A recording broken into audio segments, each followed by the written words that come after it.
Voilà. Donc du coup, merci beaucoup hein, Clément d'avoir pris l'initiative de cet événement. En plus, je trouve ça très cool que ça soit un homme qui a organisé cet événement. Je vois qu'il n'y a pas énormément d'hommes dans l'audience, mais j'en ai vu quand même quelques-uns. Donc merci aussi à eux d'être là. Et les femmes qui sont là, vous aurez plein de pistes pour aussi engager les hommes sur ces sujets. Du coup, pour me présenter très rapidement, donc moi, je m'appelle Claire, j'ai 30 ans. J'ai toujours travaillé dans la tech, alors plus sur des fonctions growth et marketing, et toujours sur des projets tech qui ont du sens pour moi. Donc, j'ai travaillé chez Deezer pendant 4 ans et chez Fluidity, qui est une application de démocratie participative. Et ça fait 1 an que je travaille maintenant chez Adatech School à la croissance et au marketing. Du coup, aujourd'hui, on va aborder le sujet. Je vais commencer par vous faire un petit aperçu de pourquoi, en fait, il y a des stéréotypes dans la tech, avant de se lancer sur les solutions avec Camille. Donc, je vais commencer juste par vous présenter Adatech School.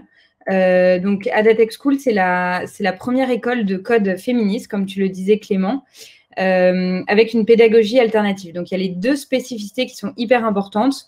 La première, c'est du coup nos valeurs qui sont basées sur la diversité, l'inclusion. Quand on dit féministe, c'est égalité homme-femme. Donc, du coup, l'école reste mixte, mais grâce au fait qu'on casse les codes de ce qui peut exister dans les idées préconçues qu'on peut avoir, on arrive à attirer plus de femmes. C'est-à-dire, on montre que le code, c'est pas seulement fait pour des geeks hyper matheux, on montre que le code, c'est un outil créatif, on montre que le code, c'est un langage, on s'affirme féministe. Et là, sans quota, on arrive à avoir 70% de femmes dans une école d'informatique. Donc ça, c'est notre première spécificité. La deuxième, c'est la pédagogie alternative qui est assez liée en fait, parce qu'en enseignant différemment, on attire des personnes différentes. Donc nous, chez Adatech School, il n'y a aucun cours, malgré le fait que ça soit une école. Ça fonctionne uniquement sous forme de projet. Donc, on apprend en faisant avec un objectif à la fin. Donc, c'est des projets soit sous 2 semaines en groupe, soit sous 1 semaine avec du coup des level up où on creuse des notions avec des petits exercices techniques. Donc, ensuite, j'ai fait une slide pour vous dire que si jamais vous êtes intéressé par l'école, vous pouvez vous aussi vous engager avec nous. Donc, s'il y a une population de freelance ici, notamment de freelance dev, on recrute des encadrants et c'est des postes où il y a besoin de consacrer minimum 1 jour par mois à Adatech School. Donc, ça peut se faire en parallèle de certaines missions. Et je vais vous poster pour les autres qui sont intéressés par l'école un formulaire communauté si jamais vous souhaitez rejoindre notre communauté et être ambassadeur de l'école, et un autre formulaire plus pour celles et ceux qui ont envie de savoir ce que c'est que de coder. C'est un kit débutant pour apprendre à coder. Je vous envoie ça. Je sais pas, enfin, là, je propose de... Moi, j'avais une petite question, j'ai vu que Camille aussi en avait posé une, par rapport à l'école en particulier. Ouais. Moi, déjà, je me demandais, est-ce que c'est le fait de communiquer sur le mot féministe qui rend ce chiffre de 70%, ou est-ce que c'est parce que du coup, peut-être que les femmes se sentent peut-être plus en sécurité ou quelque chose comme ça, ou alors est-ce que vraiment ça va être sur des fonctionnalités particulières de l'école qui font que, ou les deux peut-être, qui font que, enfin je sais pas, la particularité de l'école à côté d'être féministe, qu'est-ce que c'est concrètement? Est-ce que tu saurais nous dire? Sur les 70%, on n'a pas la réponse concrète de pourquoi 70%. À mon avis, le fait d'afficher féministe en homepage attire quand même plus de femmes. Il y en a beaucoup qui nous trouvent et qui nous disent ah, ça fait longtemps que je vous cherchais et vous existez. Donc, il y a cet aspect-là. Il y a l'aspect aussi, tu vois, la conférence qu'on fait aujourd'hui. Moi, j'anime des conférences tous les mardis. On fait beaucoup de contenu sur notre blog sur lesquels, en fait, on donne du contenu sur le fait que la tech est accessible aux femmes. Donc, du coup, on est un peu les spécialistes de ce sujet-là. Donc, ça attire inévitablement des femmes. Et après, c'est aussi sur ce qu'on fait au sein de l'école, qui, du coup, basé sur la diversité, sur la pédagogie par le faire. On montre aussi beaucoup que le code, c'est accessible, même niveau débutant, qu'il n'y a pas besoin d'avoir fait un test qu'il n'y a pas besoin de faire de tests techniques pour entrer à ADA, il n'y a pas besoin d'avoir fait de tuto avant. Donc, sur les biais qui peuvent exister malheureusement plus pour les femmes, de syndrome de l'imposteur, de syndrome de la bonne élève, où il faut que je rentre dans l'école, mais que je sois déjà au top. Là, on casse un peu ces choses-là. Par exemple, à l'école 42, il y a la piscine pour rentrer qui intimide beaucoup de femmes. C'est une session de 7 jours où on doit être en immersion totale. Nous, on dit, vous allez apprendre ce qu'il faut à l'école, donc venez comme vous êtes et on vous apprendra ce qu'il faut. Donc, c'est un ensemble de choses, à la fois du contenu qu'on produit sur ce sujet-là, le fait qu'on s'affirme féministe et le fait aussi qu'on déconstruit des stéréotypes qui existent chez les femmes pour leur dire c'est bon, c'est fait pour vous, arrêtez de vous poser des questions et venez. Et qu'on se le dise, je pense que le mot féministe fait encore peur à beaucoup d'hommes. Est-ce que ça vous fait pas aussi perdre toute une partie d'hommes, d'audience ou je sais pas comment vous appelez ça, de membres masculins? Et comme ça peut aussi embrayer sur la question de Camille qui dit est-ce que les hommes qui postulent à ADA se définissent comme féministes? Ou alors, est-ce qu'on peut venir à ADA et ne pas être féministe? Enfin, je dis cette question. Sachant, connaissant ta définition du féminisme, je me dis que c'est pas possible, mais voilà. Oui, c'est une très bonne question. Il n'est pas encore en ligne, mais je vais animer un événement le 22 juin sur être un homme féministe, justement pour redéfinir ce que c'est que d'être féministe et arrêter d'avoir peur de ce mot. Parce qu'en fait, ce mot, moi, c'est ce que je dis vraiment, c'est en fait se battre pour l'égalité homme-femme. Donc, à partir de là, pour moi, tous les hommes qui sont chez ADA Tech School sont entièrement féministes. Sur le fait, est-ce que ça en rebute quelques-uns? Peut-être, mais dans ce cas-là, pour moi, ils n'auraient pas forcément leur place chez ADA Tech School. Et en tout cas, nous, on reçoit des candidatures masculines et c'est des personnes qui viennent pour apprendre à coder. Nous, on demande lors de l'entretien, c'est quoi le féminisme pour toi? Qu'est-ce qui existe comme problème dans la vie pour les femmes? Il faut que l'homme ait un certain éveil sur le sujet. Après, c'est pas obligé. Là, Camille va vous donner après des conseils pour les hommes féministes. C'est pas obligé d'être militant, d'être engagé à fond sur la question. En fait, c'est juste des prises de conscience tous les jours. Donc voilà, je pense pas que ça rebute les hommes. Je pense qu'il y en a certains que ça encourage. Il y en a beaucoup qui viennent aussi sur la pédagogie alternative. Il y a le fait de aussi se sentir un peu différent, de parfois avoir pas réussi totalement à l'école à s'intégrer, d'avoir été diagnostiqué zèbre. Donc c'est aussi des personnes qui se reconnaissent bien dans le combat du féminisme parce que c'est un combat pour l'inclusion. Et donc du coup, ils sont ravis d'être dans cet écosystème-là. Ok, merci. Je te laisse continuer.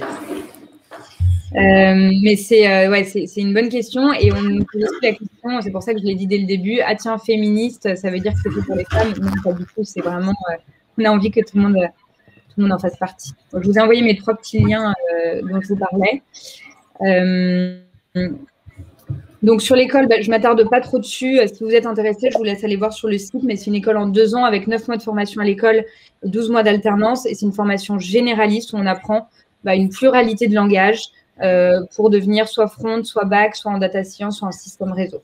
Si vous êtes intéressé, surtout, n'hésitez pas à aller sur le site et à poser vos questions sur le chat.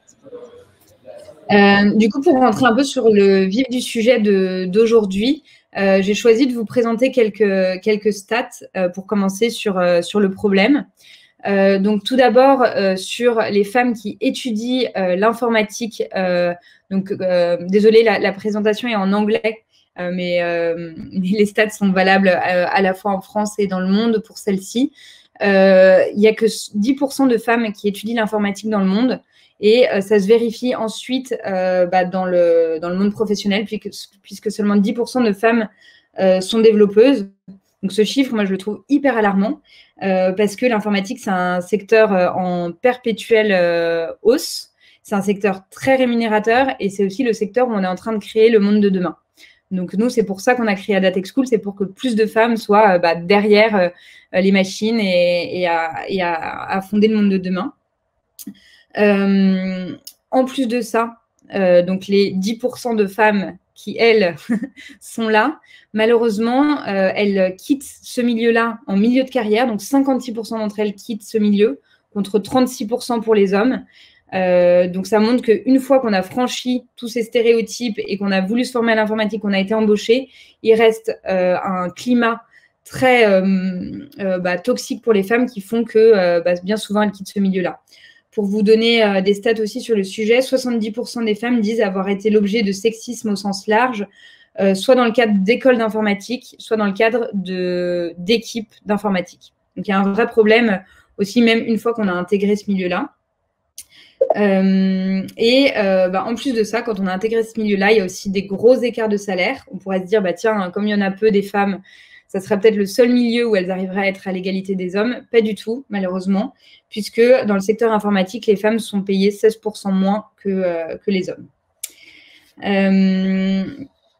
En plus, donc voilà, moi je disais que c'était alarmant puisque un emploi sur 5 aujourd'hui créé est lié au numérique. C'est un secteur passionnant, c'est un secteur rémunérateur.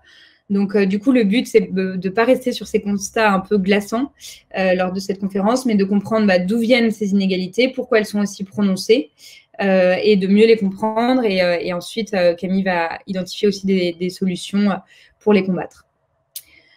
Donc pourquoi c'est un problème ? Déjà, en fait... Derrière chaque produit, c'est pas que des machines, c'est des hommes. Et bien souvent, c'est des hommes blancs. Et donc, du coup, ça provoque un vrai problème qui est celui d'avoir des biais dans les produits qui sont créés. Donc, pour vous donner un exemple qui est assez connu, c'est celui de l'application santé chez Apple.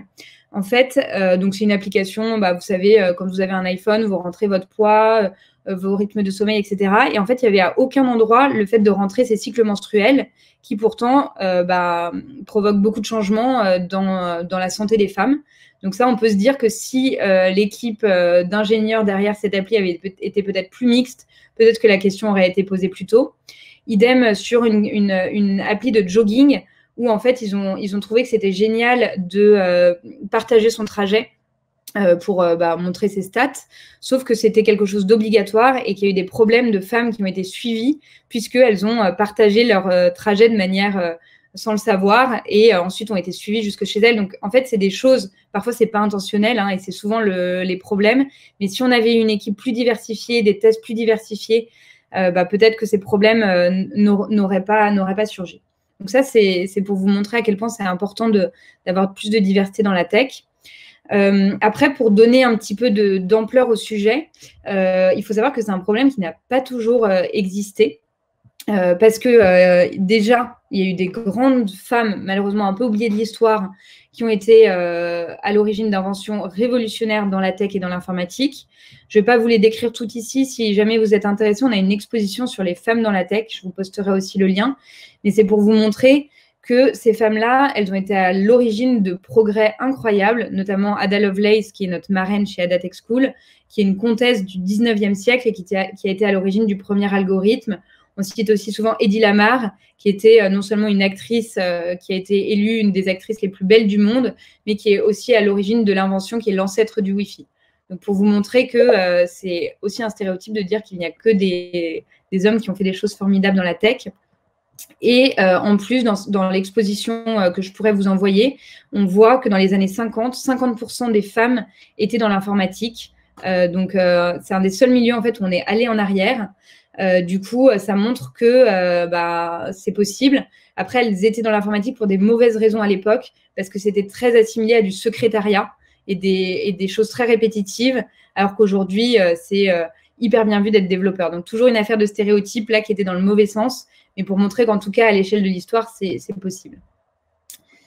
Ensuite, pourquoi c'est un problème c'est aussi important de le souligner parce que parfois on se dit juste « Ah tiens, on va arriver à l'égalité juste du 50-50 », mais c'est aussi un problème pour vous, les hommes, parce que en fait, du coup, j'en ai parlé en tout début, ça engendre des biais cognitifs d'avoir que des produits fondés par les hommes, surtout s'ils sont que des hommes blancs. J'ai donné quelques exemples. C'est un problème économique parce qu'en fait, du coup, tous les postes qui sont en train de se créer actuellement, la plupart sont dans ce secteur-là. Et il y a même, du coup, des recherches et des pénuries dans ces postes-là. Donc, si les femmes n'y vont pas, ça pose un vrai problème d'inégalité.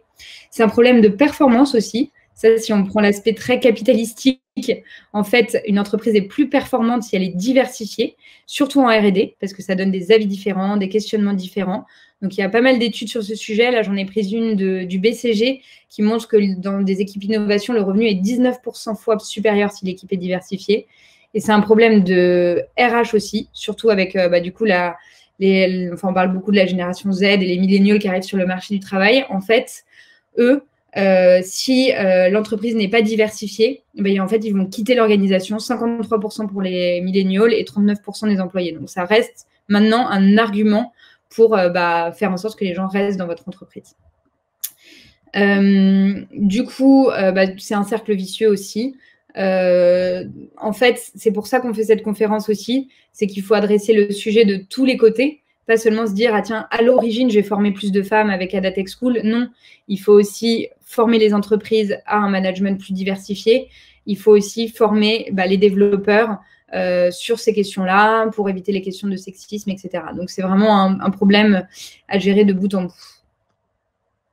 Donc, sur les solutions qu'on propose chez Adatech School, je vais un peu vite. Je suis désolée, je n'arrive pas à faire plusieurs choses à la fois, donc je ne lis pas en même temps les questions. On pourra les aborder peut-être à la fin.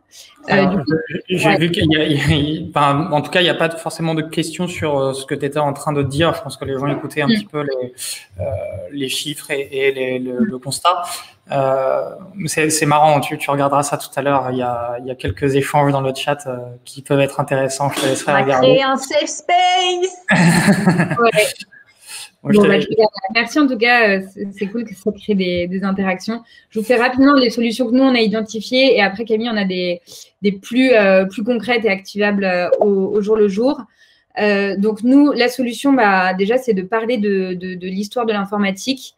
Du coup, oui, Ambre, je donnerai les chiffres et je vous donnerai aussi le lien vers l'exposition. En fait, on est toujours plus fort quand on parle avec des chiffres, avec une vision historique, avec une vision pédagogique. Donc, en fait, montrer que ça n'a pas été le cas tout le temps, qu'il y a eu des femmes dans l'informatique dans les années 50-60.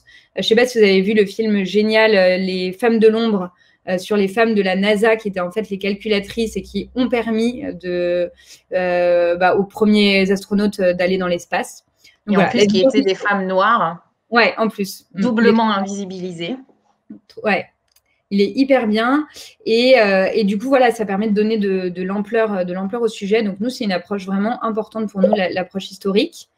Après, il y a du coup le message véhiculé. Donc, ça, en fait, c'est tout ce qu'on fait chez Adatech School sur le fait de redéfinir ce que c'est que de coder. Parce que, en fait, le code, l'informatique a pas mal souffert de même séries, de profils de geeks, de choses comme ça. Et nous, c'est redéfinir, en fait, c'est quoi à l'origine le code? C'est un langage déjà. Donc, ça s'apprend comme une langue vivante avec un système de syntaxe, de grammaire. Nous, on a beaucoup de filles, c'est marrant, chez Adatech School, qui ont fait des études de langue, qui sont profs de langue et qui retrouvent les dynamiques. C'est quoi coder? C'est créatif parce qu'en fait, on te donne un projet et toi, tu arrives à développer une application, un site web, un logiciel de A à Z. Et c'est quoi encore coder?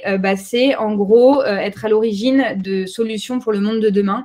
Nous, on travaille beaucoup en termes de débouchés pour les apprenants avec des boîtes de la Tech for Good, Tech à Impact. Donc, montrer qu'en fait, pour s'engager dans le monde, faut s'engager avec les bons outils. Donc, voilà, en fait, ça répond aussi un peu à ta question, Clément, c'est la manière dont on aborde le code fait venir aussi plus de personnes. Donc, le message que vous véhiculez autour de l'informatique est hyper important. Donc, soi-même, s'appliquer à ne pas véhiculer des stéréotypes. Parfois, nous-mêmes, on le fait sans le savoir. Dans ces messages, il y a aussi les messages qu'on passe en termes de recrutement. Cette slide, elle est hyper chargée. Désolée, c'est un extrait de notre charte pour un recrutement inclusif. Là aussi, je pourrais vous envoyer le lien. On le destine à la destination des entreprises qui recrutent et qui nous disent « Oh là là, mais j'arrive pas à avoir de femmes, comment ça se fait, etc. » Et donc, en gros, on donne des pistes ultra concrètes de ce qu'il faut faire pour recruter de manière inclusive. Donc, déjà, il y a rédiger l'offre avec l'écriture non genrée, des expressions. On met l'accent sur pas un type de profil et un type d'études, mais sur les compétences demandées. On diffuse l'offre pas seulement sur certaines écoles en particulier, on étend sa recherche notamment sur Indeed, sur Pôle emploi. Il y a 15 Tech, nous qu'on aime beaucoup, qui recrute du coup, qui propose des postes et qui recrute pour des femmes dans la tech. Les critères de sélection objectifs. Et puis après, beaucoup, même quand on est une femme RH, on dit moi c'est bon, je suis au courant du problème. Il y a aussi beaucoup une partie où il faut se former soi-même sur des biais qu'on peut soi-même véhiculer, même en étant une femme, sans même s'en rendre compte. Et sur finaliser le recrutement aussi, moi-même, c'est des choses auxquelles je suis confrontée. Pas finaliser le recrutement trop vite parce qu'un profil correspond, s'assurer qu'on a reçu des offres suffisamment diversifiées lors du process. Donc ça, c'est dans les messages qu'on véhicule en tant qu'entreprise. Ensuite, sur l'éducation, là, on est en plein dedans. Nous, c'est pour ça qu'on a lancé Ada Tech School, c'est que pour qu'il y ait des femmes dans la tech, il faut bien les former. Du coup, nous, on est une formation généraliste. On s'applique aussi parce qu'il y a des biais au sein même de la tech, c'est-à-dire que parfois, du coup, les femmes qui se forment en tant que développeuses dans la tech, elles vont aller plus naturellement vers le front ou le produit, qui commencent petit à petit à être un peu plus égalitaires, même si ce n'est pas encore parfait, et vont pas vers des métiers dans la tech qui, eux, sont au sein de la tech encore plus considérés comme masculins. Donc, je vous les cite en vrac, les DevOps, l'intelligence artificielle, la data, la crypto-monnaie. On en a parlé avec Camille en début de semaine avec une conférence sur la crypto. Donc, voilà, surtout à la fois se former, mais garder le champ des possibles ouvert sur ce qu'on peut faire en tant que femme, même si il y a des super postes en front et en produit, mais parfois on se restreint un peu même au sein de ce milieu-là. Ça, c'est plus sur du coup les valeurs phares du développement. En fait, un développeur, c'est quelqu'un qui n'est pas du tout geek, associable, c'est quelqu'un qui a beaucoup besoin de parler, de discuter de son code. Donc, du coup, nous, on fait beaucoup de pair programming, ça veut dire c'est le fait de dicter le code à quelqu'un et de coder à deux. On fait aussi du mob programming qui est du code à plusieurs et de la revue de code collective où on présente son code à toute la classe et on dit voilà, ça je vous présente ce type, ça il m'a beaucoup aidé, ça j'ai galéré sur ces 10 lignes pendant des heures, c'est pas du tout utile, vraiment passez pas par là. Donc un partage de connaissances. Et donc nous on met vachement en avant le fait que coder c'est pas seulement être derrière son ordi, écran noir, ligne verte, c'est vraiment savoir parler de son code, savoir véhiculer ce qu'on a fait dans son code. Et pour vous donner un exemple, lundi, les apprenants, ils doivent venir sans ordi parce que c'est le premier jour du projet et on est en mode post-it à dire comment est-ce qu'on s'organise, quelle équipe on fait, quel langage on choisit plutôt que de se plonger à cœur perdu dans le code. Donc ça, c'est encore une affaire de casser des stéréotypes qu'on peut avoir. Comme le temps passe, c'est des choses que j'ai déjà dites. Montrer que le code, c'est créatif, montrer que le code, c'est de la communication et montrer que le code s'inscrit dans un contexte de partage. Et ensuite, du coup, la dernière solution pour nous, c'est le féminisme. Donc, l'égalité homme-femme dans ce milieu. Sur lesquels il faut savoir en parler, il ne faut pas avoir peur de ce mot, il faut savoir partager les valeurs qu'on vient de dire. Et donc, c'est pour ça j'ai choisi de mettre ce mot en dernier, c'est que pour moi, ça intègre tout ce que j'ai dit avant. Du coup, pour que la tech soit plus humaine, il y a besoin d'avoir plus de femmes dans ce milieu-là. Voilà pour moi. Merci Claire. Merci Claire. Ouais, je suis très intéressant ces débuts de. Alors tu as un peu pris de court certaines de mes questions très intéressantes, les débuts de solutions qui ont été évoqués. Je serais super intéressé. Je pense que tu t'as dit que tu nous enverrais les liens. Je commençais à lire notamment le bout de charte là. Je pense que c'est vraiment super intéressant pour tout le monde d'avoir ces infos là. Notamment moi, je commençais à lire, mais ça a été un peu rapide de t'écouter et de lire en même temps. Donc, je pense qu'un peu pour tout le monde, ça peut être très pertinent que tu nous files ça. Ouais, carrément. Je t'enverrai les liens, Clément, si tu peux les repartager. Je vous enverrai ça. Ouais, je pense que pendant que Camille nous parlera tout à l'heure, tu pourras peut-être commencer à nous mettre des petits liens dans le chat. Déjà, ce serait une bonne chose. Et puis moi, s'il y a du monde qui me demande toutes les personnes qui ne vont pas noter pendant ce webinaire, vous pouvez toujours venir me voir et je vous refilerai tout ça. Oui. Moi, j'avais une petite question parce que quand tu parlais quand tu parles de féminisme, tu parles beaucoup d'égalité homme-femme.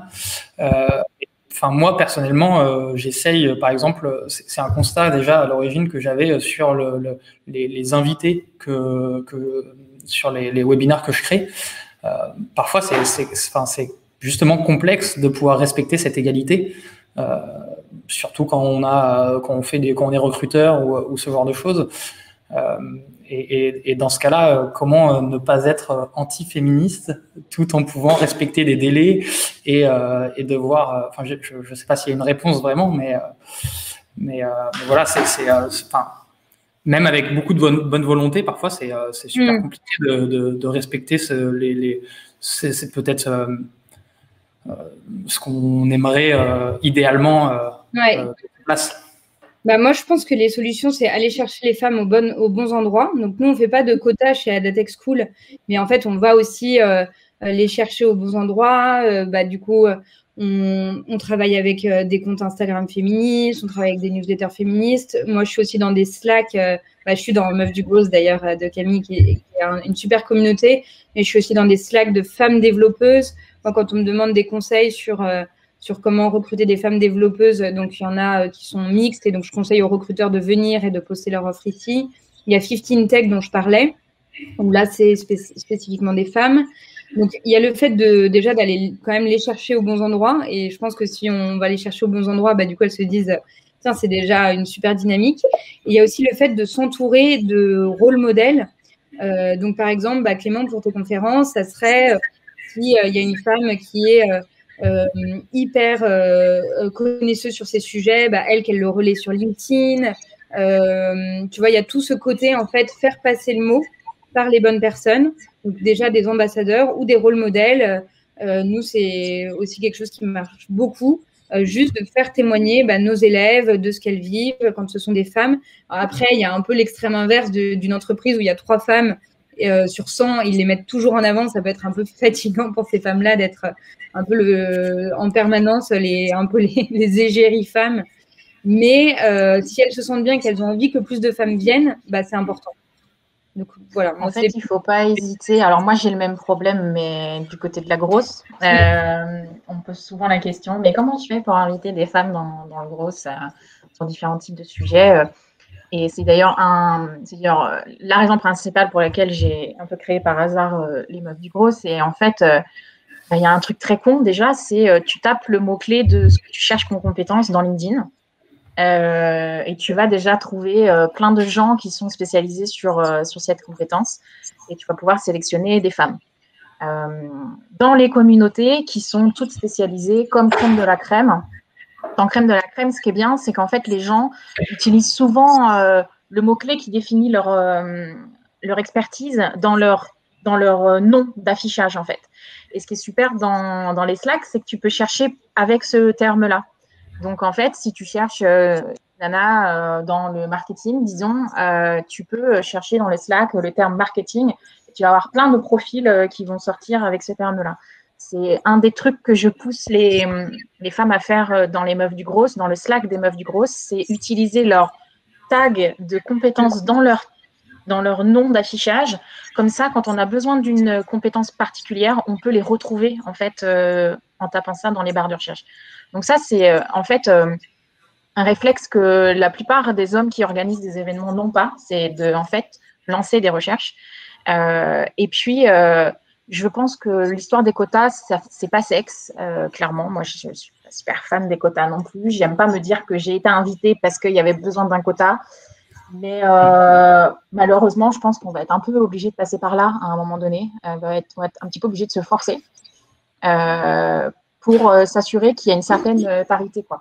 Alors, on n'est pas là à avoir besoin d'avoir une exacte parité, hein, mais je pense que c'est hyper important, notamment dans les événements de crème de la crème où tu mets en avant certains profils, certaines compétences qui peuvent potentiellement attirer derrière des contrats avec des grandes entreprises et tout ça. C'est hyper important d'essayer de garder une certaine parité, tu vois. Et en fait, je pense qu'il y a plein de choses pas trop compliquées à faire. Il y a aussi l'approche, en fait. Il faut savoir que les femmes, si on lance dans une pièce remplie à 50% d'hommes, à 50% de femmes, qui veut prendre le micro, on va avoir beaucoup d'hommes qui vont dire « Moi, j'aime bien prendre le micro !»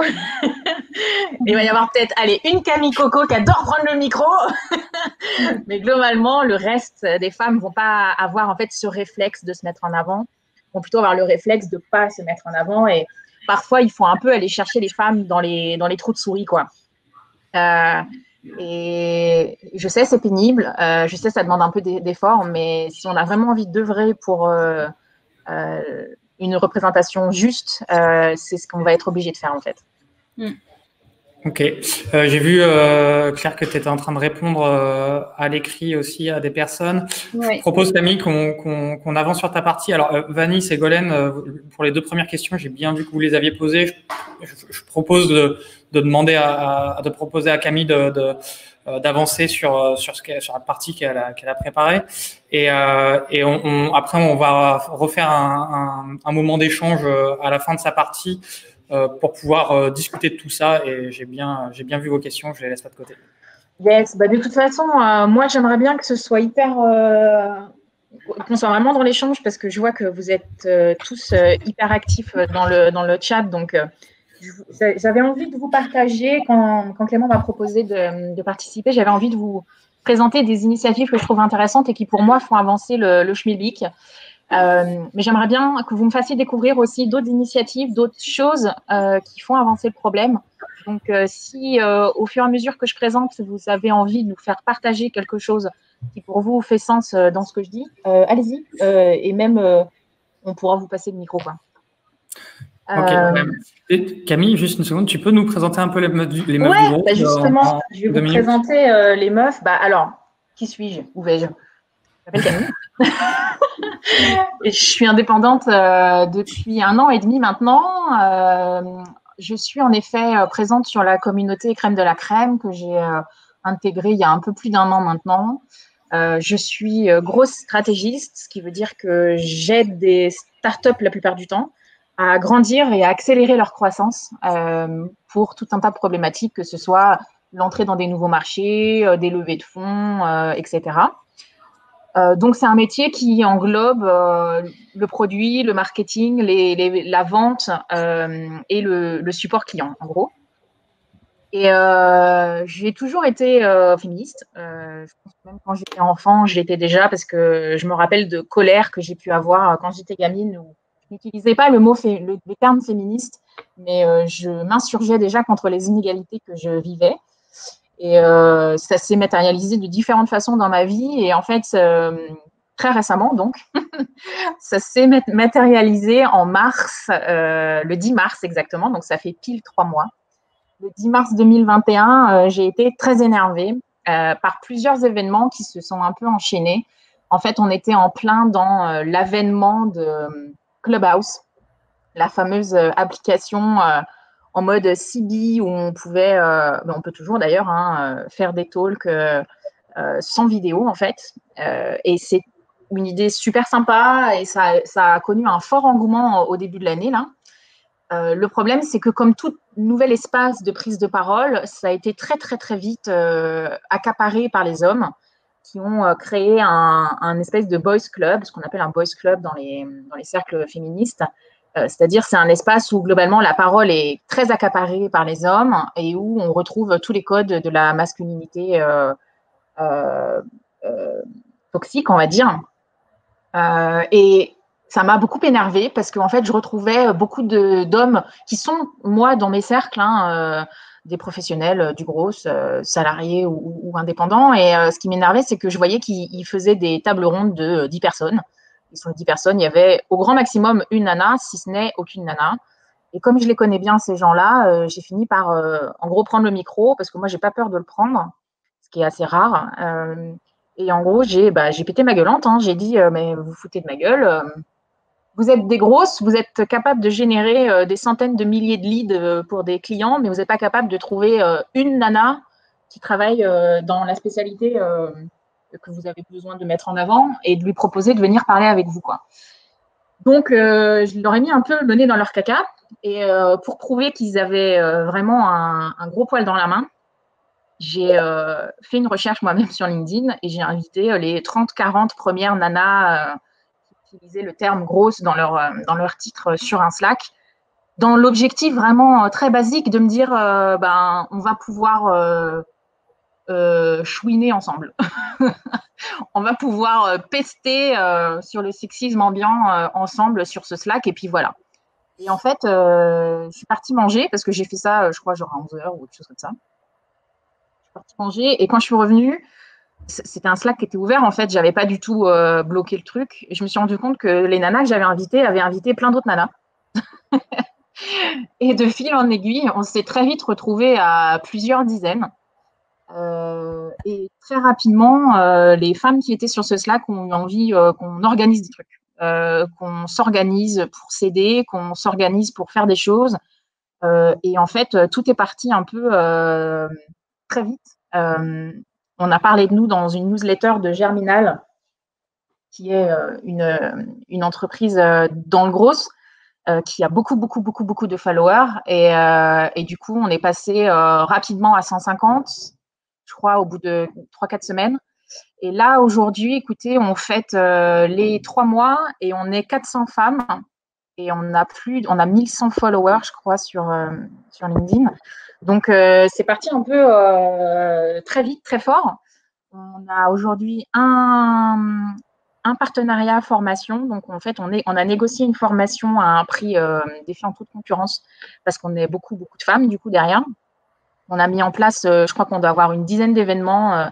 Le prochain événement et le dernier de la saison, ce sera la semaine prochaine où on va faire un live coaching sur les CV. Donc, l'idée, c'est en live, on vous commente des CV pour vous aider à les améliorer pour décrocher des entretiens. On a fait des live coaching sur les profils LinkedIn, etc. L'idée, c'est d'aider les femmes de manière très concrète sur les aider à être plus visibles et les aider à avancer plus rapidement dans leur carrière. Génial tout ça. Il y a d'ailleurs déjà quelqu'un qui pose une question dans le chat de comment est-ce qu'on peut rejoindre les meufs du gros. Alors, pour rejoindre les meufs du gros, il faut se définir comme femme, travailler dans le gros, c'est-à-dire soit dans le marketing, soit dans le produit, soit dans le support client, soit dans la vente. Et remplir le bulletin d'adhésion qui est sur le site lesmeufsdugros.fr. Tout simple. Ok. Je vous mettrai le lien quand je retournerai sur le chat. Je vais le taper normalement. Super. Voilà, c'est très simple en fait. Il y a juste quelqu'un qui va vérifier derrière que vous êtes à peu près dans ces clous-là et ensuite vous pouvez rentrer. Et donc du coup, l'idée, c'était que je vous propose des solutions un peu concrètes. Moi, j'adore les présentations de Claire. Je trouve qu'elles sont hyper détaillées, fournies. Il y a plein d'informations hyper importantes pour bien recaser le problème et bien comprendre où on en est, en fait. Et ça, c'est hyper important. Mais comme je suis une meuf qui fait du gros, je suis très héroïste. J'ai besoin d'action, j'ai besoin de résultats. Et c'est aussi un peu la vision que j'ai dans les meufs, c'est de se dire, OK, c'est cool. Mais qu'est-ce qu'on fait en fait? Comment on avance et comment on fait évoluer les choses? Et donc, du coup, c'est un petit peu ce que je vous propose là très rapidement, c'est de se dire quelles actions, comment on fait pour lutter contre les inégalités de manière générale dans la tech. Et globalement, j'ai un peu évalué ça en 6 piliers en fait. Le premier pilier, c'est l'éducation. L'éducation, ça part de très loin. Hein, c'est l'éducation des enfants. Je pense qu'il faut remonter jusqu'à là et réfléchir l'éducation de manière globalement beaucoup moins genrée, voire non genrée. Arrêter de mettre tout un tas de stéréotypes dans les têtes de nos gosses. Ça va être quelque chose qui va, pour moi, impacter sur le long terme la représentation dans notre secteur et de manière générale dans tous les secteurs qui sont très tech-heavy ou on va dire compétences heavy. On va bien sûr avoir la protection protégée. C'est hyper important de créer des espaces de ce qu'on appelle des safe space, des espaces où les femmes se sentent libres de s'exprimer en non-jugement, dans la bienveillance. Et en fait, ça permet quoi? Ça permet de libérer la parole, de créer des safe space. Et après, bon, ça soulève tout un tas de problématiques autour des espaces de non-mixité qui d'ailleurs se retrouvent également dans les espaces de non-mixité raciale. Mais malheureusement, c'est comme les quotas. Moi, je préférerais que les safe space ne soient pas nécessaires. Mais pour que les gens se sentent à l'aise pour partager leur vécu et leurs problématiques, on est obligé de créer des espaces de bienveillance. Et donc, du coup, d'exclure les hommes quand on parle de féminisme ou les Blancs quand on parle de lutte contre les discriminations raciales. On va pouvoir dénoncer, et ça, c'est quelque chose dans lequel les hommes peuvent s'impliquer, dénoncer ce qui ne tourne pas rond, ce qui n'est pas normal, prendre la parole, expliquer. La pédagogie, c'est pas facile et c'est fatigant. C'est hyper fatigant quand on est militant, mais c'est essentiel, en fait, revenir à l'état initial du problème.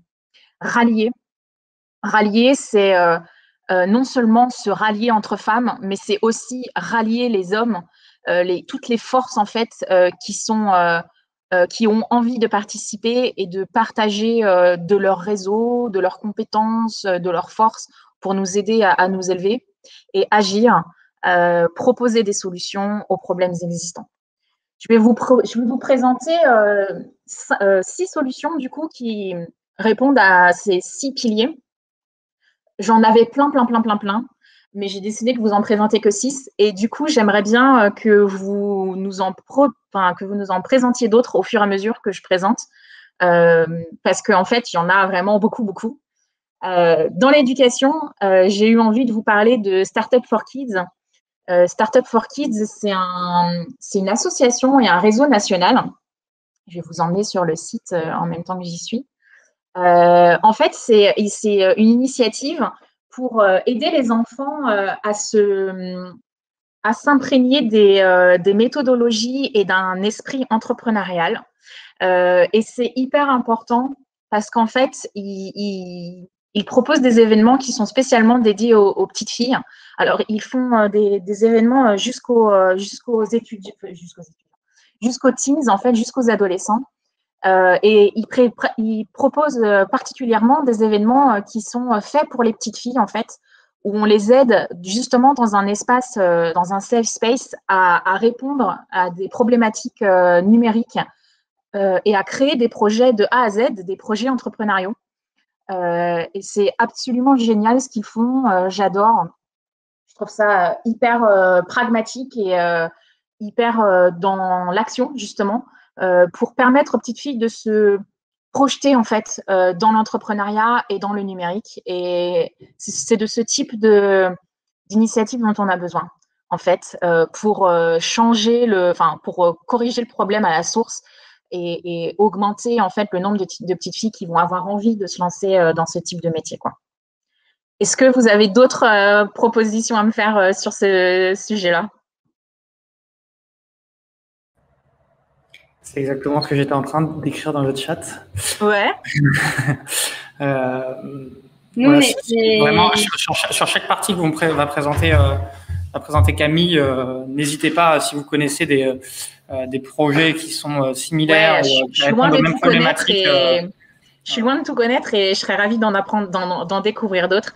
Alors, il se trouve que si vous êtes intéressé par Startup for Kids, ils cherchent toujours des gens pour animer des événements et tout ça. Et vous pouvez contacter Roham. Oh, j'ai oublié son nom. Si vous retrouvez Startup for Kids sur LinkedIn, vous la trouverez. C'est elle qui s'occupe de tout ça et elle fait partie d'ailleurs des Meufs du Gros. Et elle sera ravie de pouvoir avoir de nouvelles forces, de perdre des personnes qui parlent des projets de Startup for Kids qui, pour moi, aident à faire évoluer les choses, en fait. Alors, je continue. N'hésitez pas si vous avez d'autres idées par rapport à éduquer, on en reparlera. Protéger, du coup, là, ici, je vous parle du Safe Space qui a été créé avec les Meufs du Gros. Tous les safe space sont bons à prendre. Et d'ailleurs, ce que je trouve génial, c'est que là, durant cette présentation, on a créé un nouveau safe space. Vous vous êtes sentis à l'aise de partager des expériences, de vous entraider les unes les autres. Et c'est génial. Comme quoi, les safe space, ils peuvent être hyper organiques et naturels et se créer comme ça vient. Mais ils peuvent être un peu plus organisés. Si vous voyez, dans la communauté des Meufs du Gros, en fait, on a plein de canaux, vous voyez, où on peut en fait discuter sur tout un tas de sujets, qui soient des sujets techniques. Dans Help, par exemple, on va les demander des conseils par rapport à des problématiques techniques. Et ce qui est un peu triste et que moi j'ai beaucoup entendu, c'est qu'il y a beaucoup de femmes qui sont venues me voir en privé en général pour me dire c'est super, sur les meufs, je me sens à l'aise de poser des questions techniques, alors que sur les communautés mixtes de grosses, j'ai toujours peur de poser des questions. J'ai toujours peur de m'entendre dire que je devrais savoir, que je ne suis pas une professionnelle, que je suis une noob. Et ça, c'est un petit peu dommage. Je préférerais qu'on n'ait pas besoin d'ouvrir ces espaces pour que les femmes se sentent à l'aise à poser leurs questions techniques, mais malheureusement, on en a encore besoin.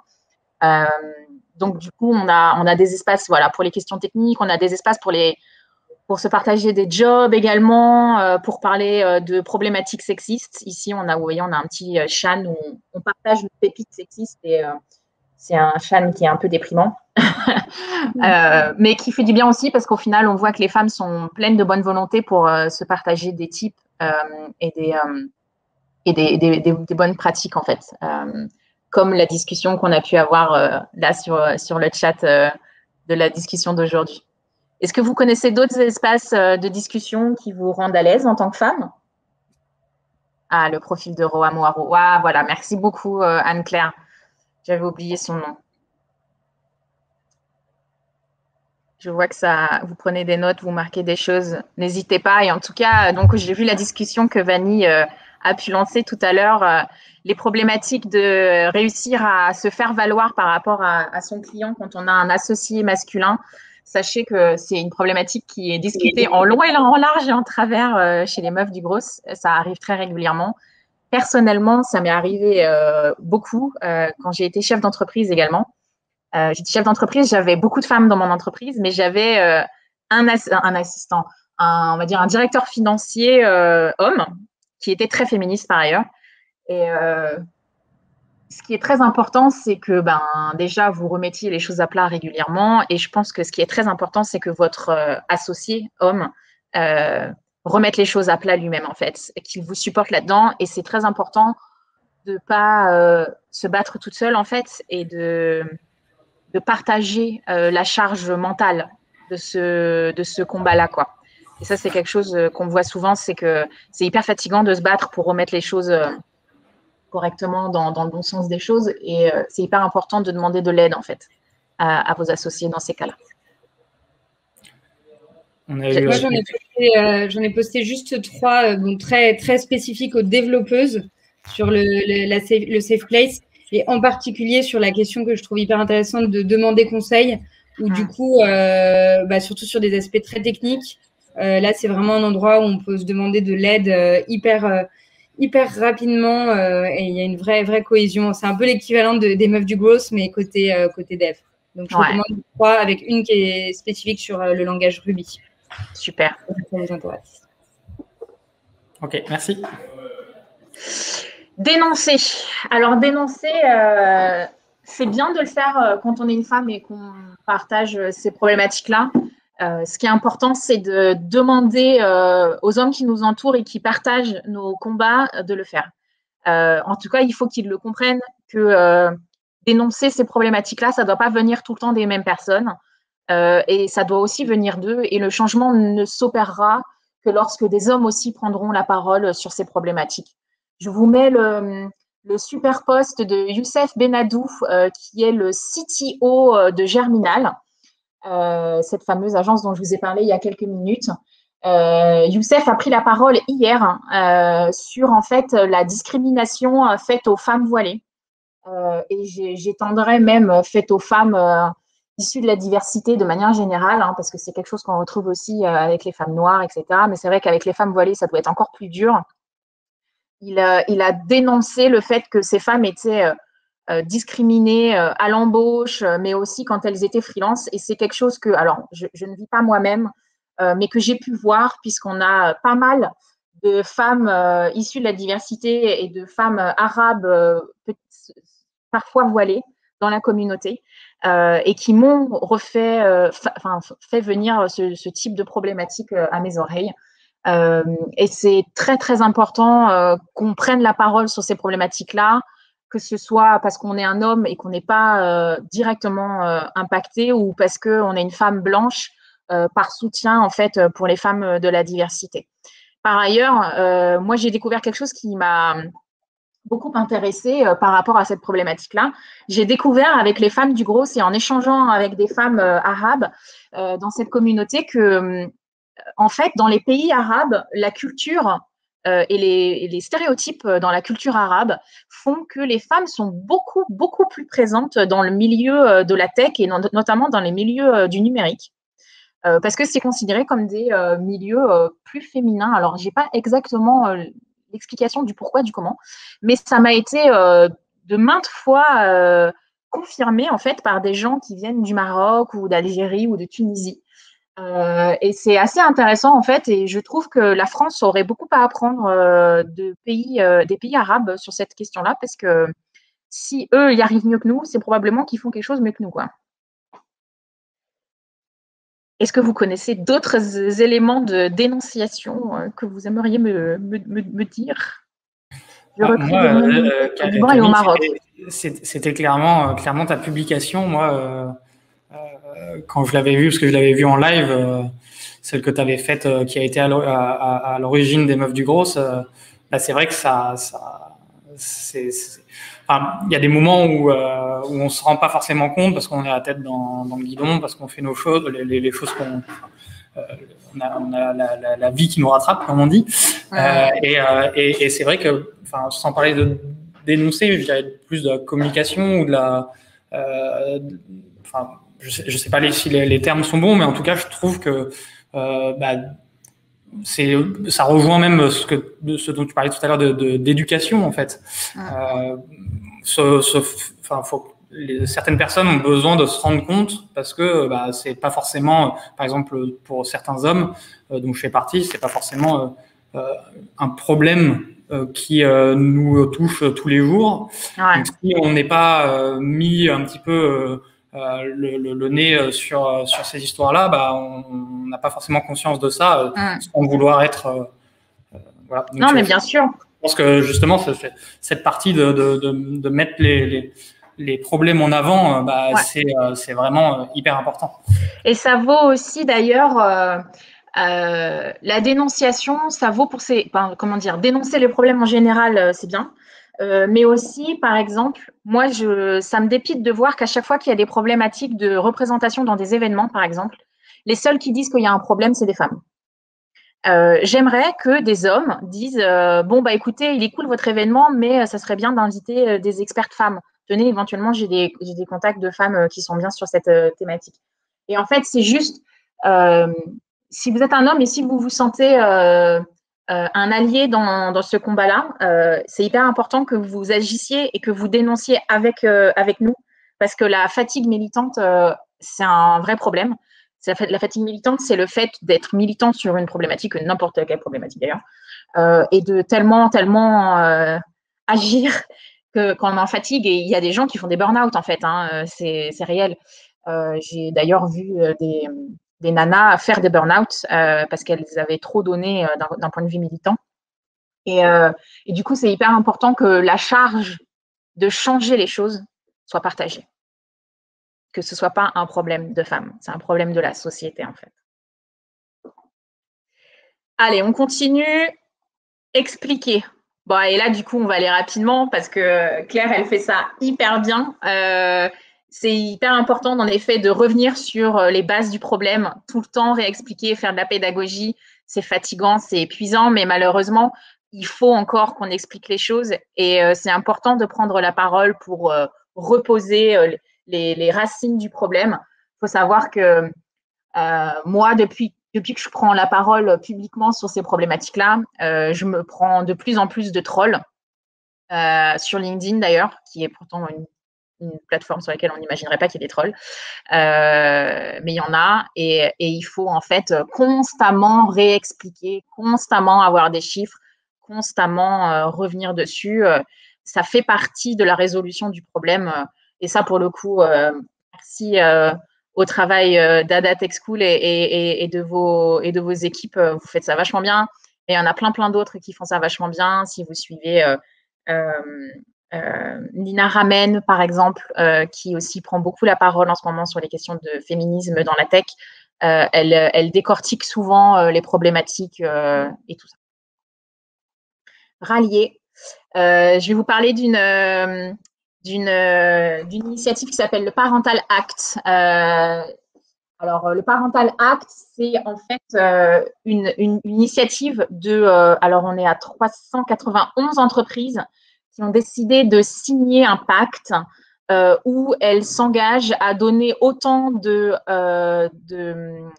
congés paternité, autant de congés parentaux à un homme qu'à une femme, 100% rémunérés. Pourquoi c'est important? Parce que c'est important que les entreprises en fait, se détachent de l'action gouvernementale et fassent ce qu'elles considèrent comme être juste pour l'égalité homme-femme. Je ne vais pas revenir sur le pourquoi du comment c'est important de financer ça à la même hauteur pour les hommes. C'est important sur 15 000 plans à peu près. Mais ce qui est hyper intéressant, c'est de voir qu'il y a des entreprises qui se rallient en fait et qui agissent ensemble pour faire plus de bruit et parler de cette problématique. Et ça, je trouve ça absolument génial. Bravo à toutes les entreprises qui se lancent là-dedans, en fait. Oups, je ne sais pas si vous en connaissez. Moi, j'en connais une, c'est Germinal, qui l'a récemment rejoint. Je ne sais pas si… Ah ouais, il y a une liste là. Il y a une liste ici. Ah bah si, il y a Visio, je connais aussi. Enfin, il y a vraiment beaucoup d'entreprises qui se lancent là-dedans. Allez, je continue s'il n'y a rien d'autre.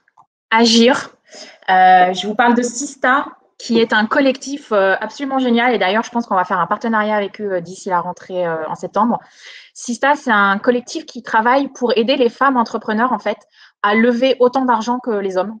Et ils ont lancé récemment un incubateur où ils ont sélectionné une vingtaine de projets de femmes qui sont à fort impact, pas forcément impact positif, hein, mais un fort impact global. Et ils ont financé ces entreprises et ils font un super travail et on retrouve des grands noms derrière Sista. Donc ça, c'est pareil, on essaie de faire évoluer les choses dans le numérique et dans l'entrepreneuriat numérique pour les femmes. Et rapidement, parce que je vois qu'on a atteint le temps, un petit bonus. Je suis un mec, qu'est-ce que je fais? Pour moi, il y a quelques points qui sont faciles à partager aux hommes, en fait, et que peut-être on va mettre sous forme de petits pense-bêtes avec les meufs, on va voir. Prends des initiatives pour l'égalité dans ton entreprise. Il y a toujours des choses à faire. Retravailler ces conditions de recrutement, par exemple, avec le super guide méthodologique d'Ada. Réfléchir à comment donner le micro aux femmes dans l'entreprise plus. Il y a toujours des choses qu'on peut faire au sein de son entreprise déjà. Prendre la parole pour dénoncer ou pour mettre en valeur des femmes de son entourage publiquement, si on a l'habitude de le faire, faites-le. Lorsque tu vois une situation problématique, prends la parole, que ce soit un événement où il n'y a que des hommes, un événement… ou un podcast, par exemple, qui n'invite que des hommes. Alors ça, il y en a plein. Des chaînes YouTube qui n'invitent que des hommes, il y en a aussi beaucoup. Propose ton aide. Quand vous voyez qu'il y a des femmes qui ont besoin d'aide, proposez qu'est-ce que je peux faire? Est-ce que je peux être d'une quelconque aide? Et demandez aux femmes de votre entourage quelles inégalités elles subissent au quotidien pour vous rendre compte, en fait, de ce qui se passe autour de vous et que vous ne voyez sûrement pas.